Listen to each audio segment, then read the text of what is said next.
ببساطه انا لما بفضل اركز، لو انا تخيلوا كده، تخيلوا يا جماعه معايا، انا حواليا في الدايره القريبه مني حواليا، انا هخليها حاجه بسيطه، 50 شخص.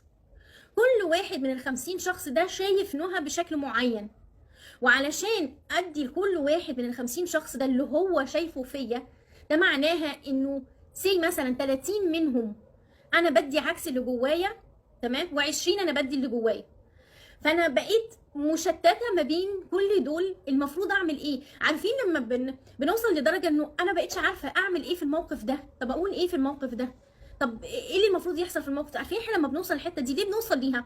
بنوصل ليها لانه ببساطه شديده بيحصل ان انا ببقى واخده في اعتباري كل اراء الناس اللي حواليا. لكن لو انا ركزت مع هويتي الداخليه، مع اللي انا عايزاه، مع اللي متسق جوايا، هيحصل ان انا هعرف اتصرف في كل موقف بيحصل، هعرف ارد في كل موقف بيحصل. الموضوع بيبقى اسهل كتير، فبيحصل تركيز. وبناء على ده، واقدر اقولها لكم من تجربتي انا الشخصيه، لما بيحصل ويبقى في حدود، فانا بركز مع نفسي.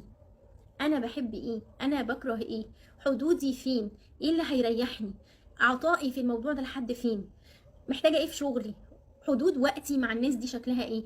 حدود وقتي في الشغل ده شكله ايه؟ وبالتالي ببدا اركز مع نفسي، فبيبدا يحصل طفره في حياتي الشخصيه، طفره في شغلي، طفره في تعاملاتي، طفره في علاقاتي. وده انا بتكلم بجد عن تجربه شخصيه.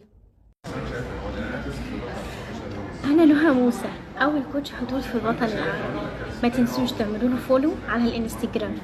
كل يوم هديكم معلومة مفيدة ومتأكدة إن انتوا هتحتاجوها عن الحدود وعن العلاقات.